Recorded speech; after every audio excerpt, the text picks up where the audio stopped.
I would first wish to express my deepest gratitude to the Shri Guruji Centenary Celebration Committee for inviting me to participate in today's seminar on national security. I consider it a huge privilege to be in your midst today. Shri Sridharanji, Shri Murliji, and distinguished members of the audience. I have been asked to speak upon intellectual terrorism. I will modify it slightly and speak on intellectual subversion, of which intellectual terrorism is one important dimension. When we say intellectual subversion, who are we holding guilty of intellectual subversion in this country? I, for one, hold academia, the media, and the intellectual elite, those that have been educated in the English medium schools and institutions of higher learning. These are the three broad categories of people who I hold guilty of intellectual subversion in this country.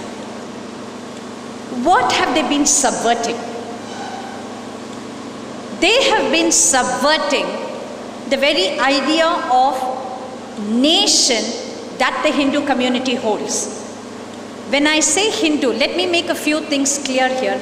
I'm going to be extremely blunt in my exposition. I do not speak to please anybody, neither do I speak to offend anybody. I speak what I perceive to be the truth. And when I say Hindu, I use it as the widely accepted term for those who practice Sanatana Dharma. Sanatana Dharma, I say, is Hinduism. People who practice Sanatana Dharma are Hindus. It is a part of the intellectual subversion exercise that they have discredited the word Hindu so that we are a nameless group of people, to which I will come to a little later in my talk. So when I say Hinduism and when I say Hindus, I mean Sanatana Dharma and the Dharmis. So what have these intellectual terrorists perpetrated? They have subverted the idea of nation. What is a nation? Nation, according to our classical texts, to Hindu, Indian classical text, is rastra. Rastra is both territory and the people. There is a historical sense of belonging of the people to that territory. It is a territory with well-defined borders.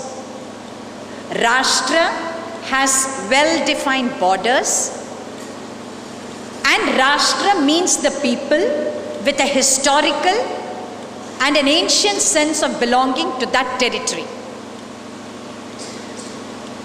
Indian classical texts speak of Hindu Rashtra as being one of the 7 components of Rajya. Hindus constitute 85% of the population of this country. We are a nation of Hindus, but we are neither a Hindu Rashtra nor are we a Hindu Rajya. And this is the success of the intellectual subversion. That we have neither a Hindu Rashtra nor do we have a Hindu Rajya. What are the 7 components of a Rajya that our classical texts speak of? They speak of the Swami, Amatya, Durga, Kosha, Danda, Bala, and one more. Let me come to it. Danda and Bala. There are 7 components. Swami or the king would be the state, the head of the government. The Amatya or the minister will be the council of ministers. Durga is the capital, Kosha is the territory, you have Danda and you have Bala. Of all this, it's very important that you have the Hindu ethos truly reflected in at least some of these components.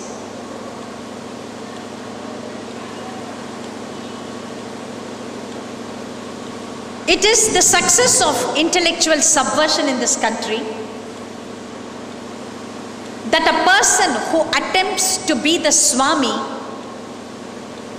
is a Roman Catholic, European, who has neither a historical sense of belonging to this territory nor an understanding of what this rastra is all about. It is to the success of intellectual subversion in this country that you have a council of ministers who actively propagate and perpetuate the politics of minoritism in various spheres of national public life. If Danda can be construed in modern terms to be the law and the judiciary, you have a constitution and you have a judiciary which is actively hostile to the Hindu community. Let me take this step by step.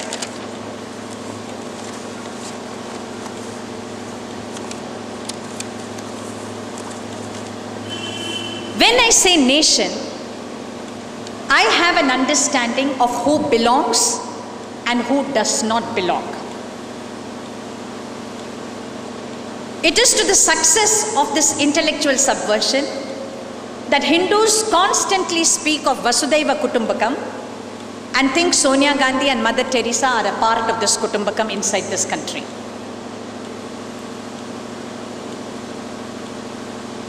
When we have a distinct sense of us and them, we must have a sense of who is a Hindu. The them is who is a non-Hindu. If we have a sense of us and them, there is a sense of Indian Hindus. There is a sense of non-Indian people who profess the Hindu religion.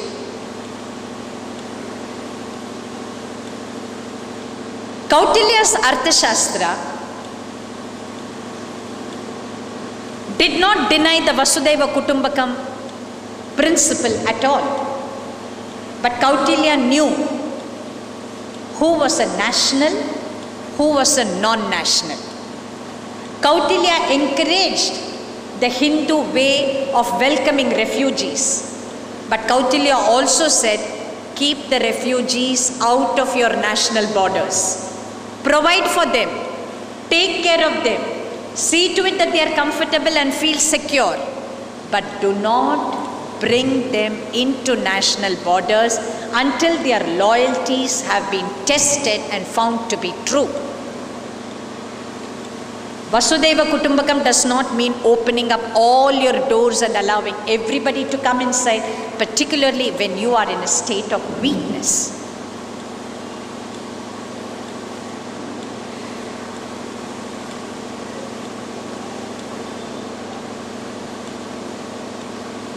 Let us take academia first. What are the falsehoods that they have propagated to subvert the very idea of a nation? They have, I think, done two things.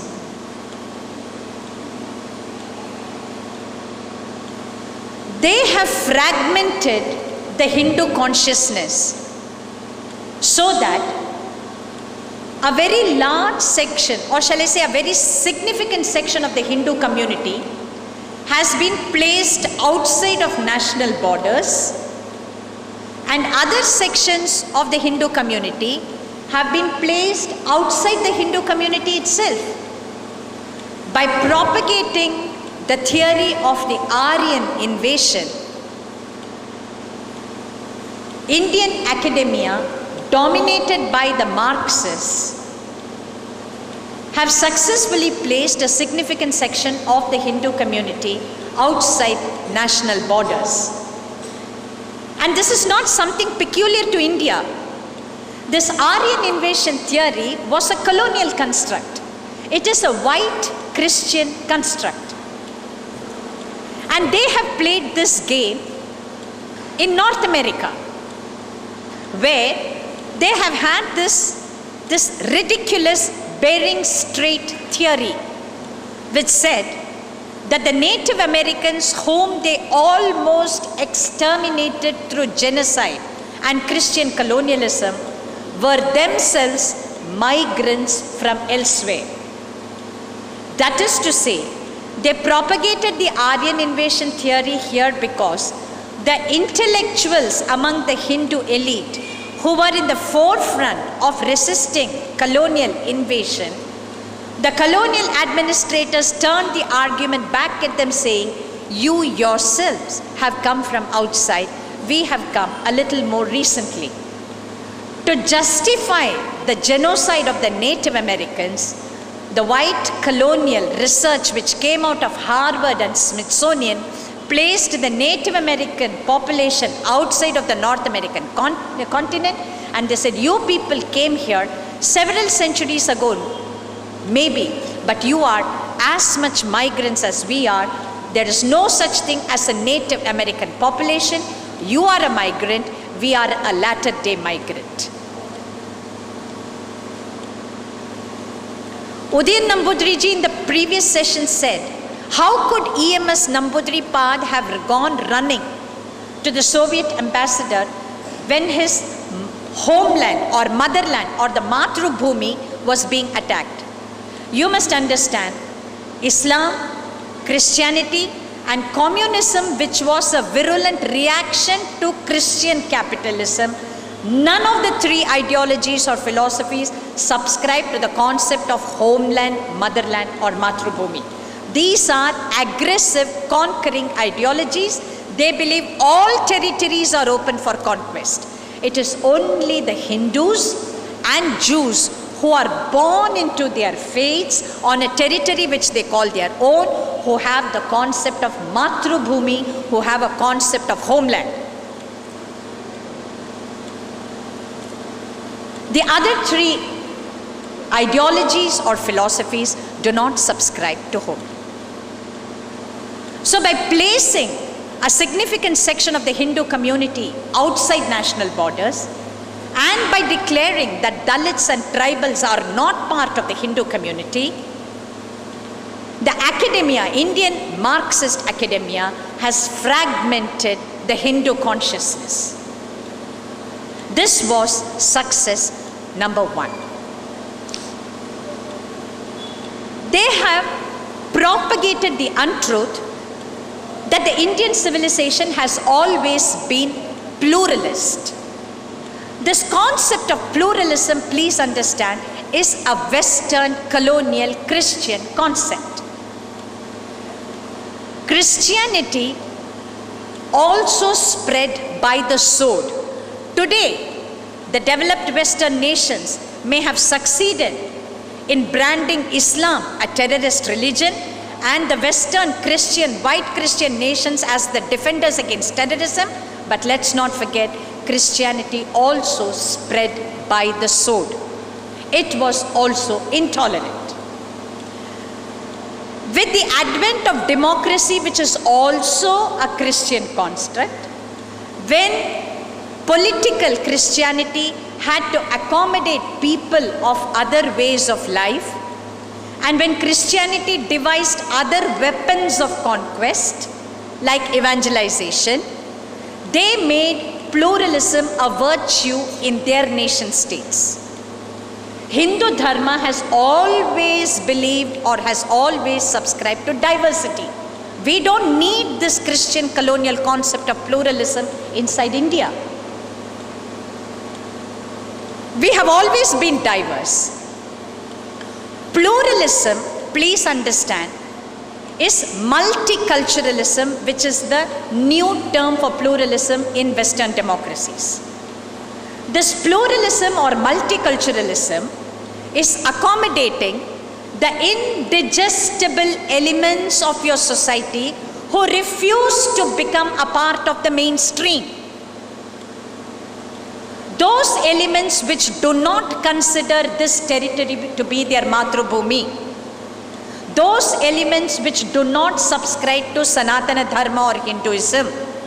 Those that insist that they will live as indigestible elements, but they seek accommodation within the broader, diverse parameters of Hindu Dharma. These are the pluralist elements. And when white, Christian, colonial, Western democracies promote the concept of pluralism, this is for the non-white, non-Christian democracies like India, whereas they are rejecting multiculturalism in their own countries. The Australian Prime Minister is saying, subscribe to the Australian culture. The British Prime Minister is saying, subscribe to the British culture. Australian culture, American culture, British culture, please understand, is white Christian culture, whether Catholic or Protestant. And immigrants and migrants who seek citizenship or residency in their countries are demanded, it is demanded of them that they have proficiency in the English language and that they subscribe to the broad cultural values which are rooted in white Christianity. And this pluralism, they want India to accept as an integral part of Indian polity, and this subversion, it is this intellectual subversion which has launched Sonia Gandhi into the forefront of Indian polity. I personally consider the presence of Sonia Gandhi in Indian polity as much as an affront to my sensibilities as the mosque in Ayodhya, Kashi and Mathura. It is an affront to my sensibilities, to my Hindu sensibilities. This is success number 2. The third idea that they are propagating is the concept of South Asia. This concept of South Asia, which has no legitimacy, is a political construct with its origins in American think tanks, where they seek to subsume. Please understand one thing. If there is one thing that both Islam and Christianity are afraid of, it is Hindu nationalism. Hindu nationalism poses the biggest conceptual threat to both Islam and the evangelical church. The third idea that they're propagating is the concept of South Asia, where they hope that India's territorial borders and her Hindu identity will be subsumed in the larger Muslim-dominated region of Pakistan and Bangladesh. When they say South Asia, I don't think they have Bhutan and Sri Lanka in mind. When they say South Asia, they primarily mean India, Pakistan and Bangladesh. The most subversive act undertaken by Indian academia is the kind of history that they have written for us. It is a defeatist history. It is a history which says that the Indian nation was invaded upon hordes and hordes of people, and that they emasculated Indian society, that Hindu society was weakened because of them, putting us in a defeatist frame of mind. But is this true? This is not true. I have one of the most brilliant papers compiled by Dr. M.D. Srinivas of the Center for Policy Studies in Chennai. And look at what he's saying. It was the Hindu community. Islam had already overridden Europe, Africa, and large parts of Asia. But Hindu community kept off the Islamic invaders who could not get hold of foothold even in India between 600 and 1200 AD. Islam could not get a foothold here. And which were the Samrajas and Rajas which had held them off? The Chalukyas, the Rashtrakutas, the Karkotas of Kashmir, the Rajputs. They kept Islam away from getting even a foothold in India up till the 12th century. Once Islam got its foothold here, there were still large parts of India which were never under their control. Large parts of South India, Assam, Orissa, they were never under the Muslim rule for any great significant period of time. The Madurai Sultanate was thrown out within 30 years. You had the Marathas, you had the Vijayanagar kingdom, the Samrajas, you had the Bundelas, you had the Sikhs, you had the Jats, who raised powerful military organizations to combat Islam. And the Islam that came to India was Jihadi Islam. Jihadi Islam is not a phenomenon of the 20th or the 21st century. To India, it came as Jihadi Islam. It was only jihad that the Hindu community has faced from 600 AD. We never allowed them to set up any kind of government till 1200. But even after we lost militarily to Islam, Islam was a world-conquering force, let's not forget. And when we lost militarily, see what we threw up. Sanatana Dharma in the form of acharyas, bhakti movement, shastras, the commentaries, the bhashyas, the abundance of Sanatana Dharma religious literature which came through after we lost militarily. Sanatana Dharma has been the core of Hindu Rajya. It was the core of Hindu Rajya in Southeast Asia for close to 1000 years between 300 AD and 1500 AD. The Rajas and Samrajas of Southeast Asia had Sanatana Dharma as their core. And Sanatana Dharma influenced West Asia, Central Asia, East Asia, Southeast Asia. And we have an external affairs ministry today which has made sure that India is surrounded in every state adjoining her by ideologies and religions actively hostile and inimical to Sanatana Dharma and the Dharmi here. Nepal has fallen victim. Bhutan is well on its way to falling victim. Bangladesh, Pakistan, we have lost Sri Lanka also. India failed to step into Sri Lanka.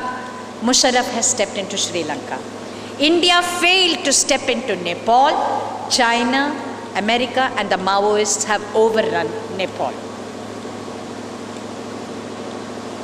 Hindu Rajya means territory under my control and territory under my influence. It is the subversion of intellectual India that we believe in the Gujarat doctrine, which says given, surrender, overrun, welcome and decapitate us. What is destroying India today is intellectual subversion in polity, which gives them the ideology upon which the UPA government and even the NDA government to a certain extent functioned. How else can you explain the fact that the NDA government handed over Rajghat to Nirmala Deshpande? It was our government which did that. How else can you explain the fact that it was the NDA which made M.K. Narayanan a member of the National Security Advisory Board? It is intellectual subversion. We are so afraid of people calling us intolerant. When are we going to say, yes, there is a us and there is a them. There are those who belong, there are those who do not belong. But you are welcome. You will be provided with all comforts, respect, the freedom to practice your religion.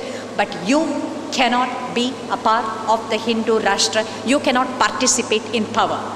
Do we have the courage?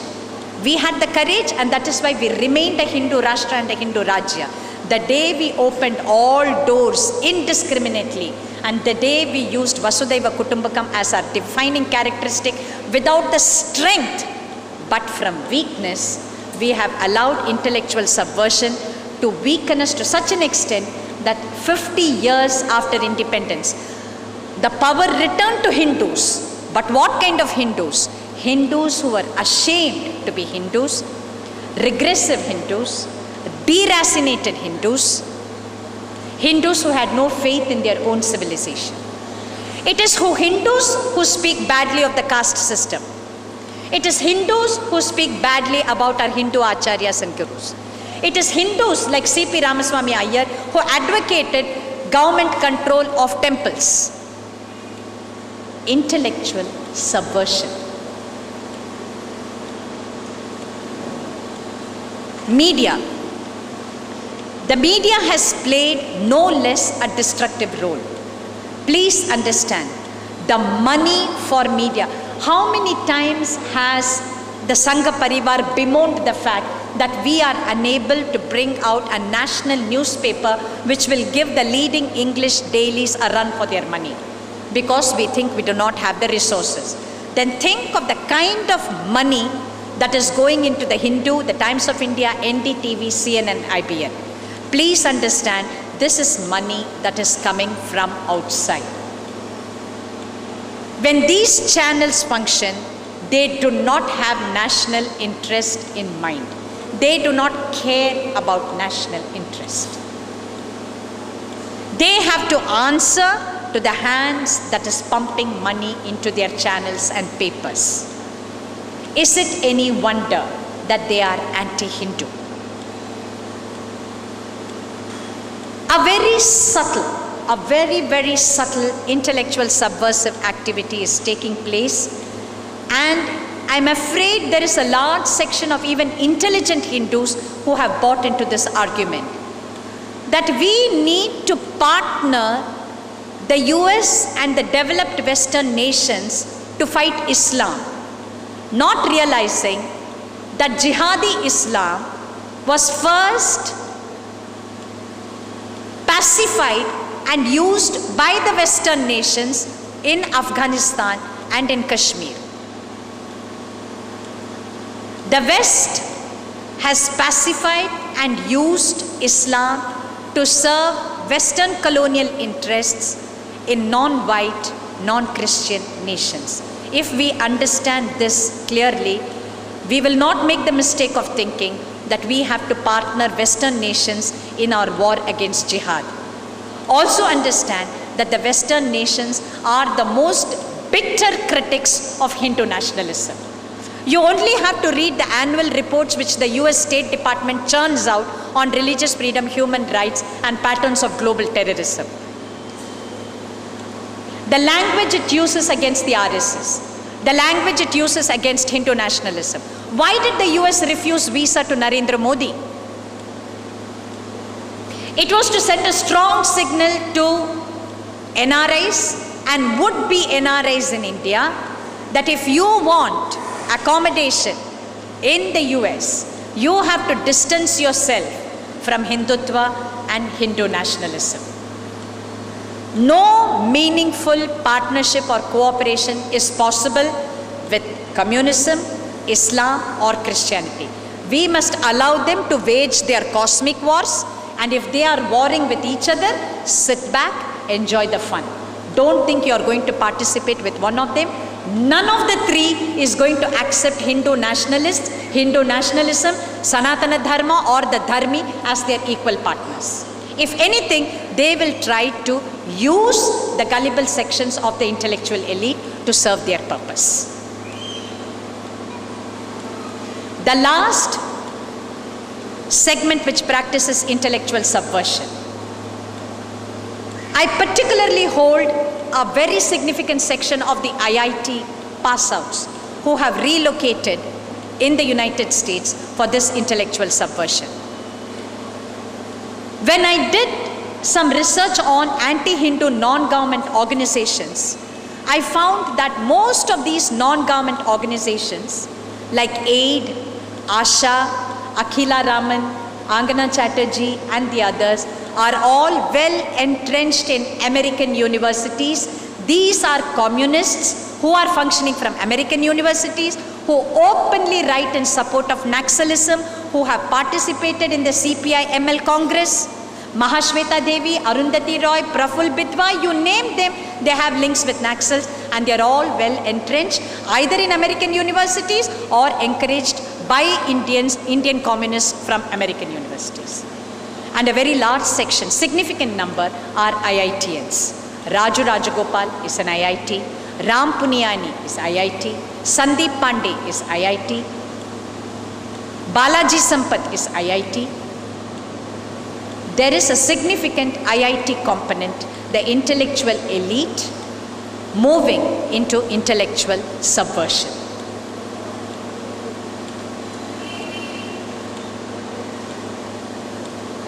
What is the remedy? I'm afraid this is going to stick in the craw of most of us who think tolerance is our defining virtue.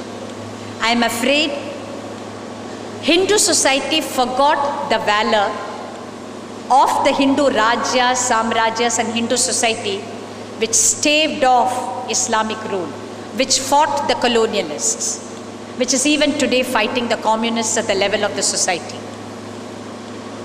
Hindu intellectual elite has a self-imposed image of tolerance, which is not real.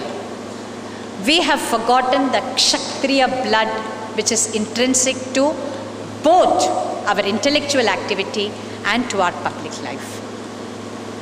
There is no Kshatriya blood in the leadership, Hindu leadership today. There is no Kshatriya blood. Sabarimala happened. Pujya Kanchi Acharya episode happened. There is an EVR statue right in front of the Srirangam temple. What is the response of Hindu organizations, the Hindu intellectuals and Hindu society? Has there been a response? Has there been an intellectual response? Has there been a physical response?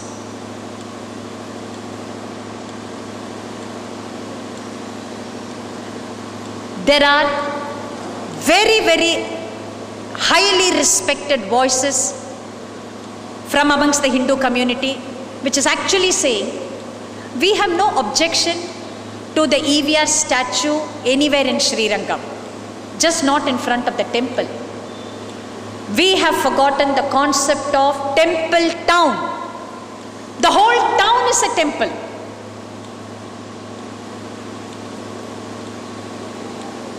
One of Vigil's members, when I said Hindu rastra, I mentioned territory.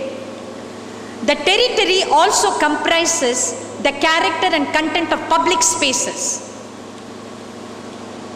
Let me tell you the politics of public spaces and the intellectual subversion associated with it. In 1900, the Pope came to India 2 days before Deepavali, I think in 1999, and he declared his intention of planting the cross in Asia in the 3rd millennium. The first victim of the church planting mission in Asia is South Korea. In 1900, South Korea was less than 1% Christian. In the 1970s, it was around 18.5% Christian. In 1990, it is 40% Christian. Just as what is happening to Kerala. I think in Kerala, according to somebody with whom I traveled by train, slightly over 50% is Hindus. The rest is all gone. Seoul city, from the heart of Seoul city to Seoul airport, is a 20-kilometer stretch. On either side of this 20-kilometer stretch, at every 3 feet, there is a towering church at every 3 feet. And these are not the small Christian prayer houses with the asbestos sheet or a thatched roof. These are towering churches in the heart of Seoul to the Seoul airport. Scores of churches completely disproportionate to the Christian population or the numbers of those who come to congregate in these churches. Then why are they standing there? Public spaces. The churches are standing there as a symbol of subjugation, as a symbol of dominance, as a symbol of money power, that I will occupy your public space. The presence of E.V. Ramasamy Naikar, I am 100% sure it is Christian money which has gone into the Dravida Kazhagam, which has instigated them to plant EVR statue in front of the Rajagopuram. The land was allotted to them in 72. From 72 till this date, they did not dare to plant the statue there. There was continuous Hindu resistance. All of a sudden, how did they get the courage or the money to go and plant it? They did it in 2007. Soon after the Kanchi Acharya issue. Soon after the Sabarimala issue. Soon after we showed them, you can keep on rubbing our noses in the dirt. The Hindu community is incapable of any kind of Kshatriya response. Towering churches in Seoul. You enter the Tambram railway station by train. There is this huge cement pillar. On this huge cement pillar, there is a huge Jesus Christ standing like this. When you enter from a train, this is the first thing that you see. Yesterday I was horrified when I came to the Madras Central Station. I think this must have come up about a month ago. I'm entering the Madras Central Station. Right beneath the bridge, a huge cement pillar, a huge Jesus Christ outside the Central Station standing like this. Occupation of public spaces. This is a political intent. This is not a religious intent. I am dominating you. I am subjugating you. Do we have the sense to see this? I am told that the EVR statue in front of the Sri Rangam temple is not the only perversion. I believe on the Thiruvananthapuram beach there is a Devi temple. And right in front of the Devi temple, there is a 50-foot sculpture of a naked woman. Not far from the temple, there is also a church and a mosque. But this naked woman is standing not in front of the church or the mosque, but only in front of the temple. So when the communists speak of atheism, when the Dravidians speak of atheism, they don't speak of anti-Muslim God or anti-Christian God. It is only anti-Hindu. I disagree with Uday Nambudiri ji when he talks about Islam. Islam is a threat which you see as a sword against which we still do not have weapons. Christianity is cancer. It invades your body with sweet words. It tells you, I am a part of you, and then eats you away. Communism, of course, is a blight on humanity. I cannot have partnership with any of the three. And all the three inside India have intellectual backing. If Arundhati Roy can write a book for Afzal Guru, if Nirmala Deshpande and Mahashweta Devi, they have all been awarded the Padma Vibhushan by the Congress government. They participate in a Naxalite Congress. If Christian conversion can be legitimized by India's academia, the subversion of Indian nation, the Hindu Rajya and the Hindu Rashtra is backed only by intellectual subversion. If they are terrorists, blame us. We are happy victims of terrorism. What stops us from becoming Kshatriyas? What stops us from writing good books? What stops us from producing monographs which will threaten them? What stops us from physically removing these Jesus Christ statues and the EVR statue? Ask yourself that question and you will understand why intellectual subversion has worked in this country. The victims of intellectual subversion, unfortunately, is the Hindu Rajya and the Hindu Rashtra, and only Hindus have themselves to blame. Namaskar.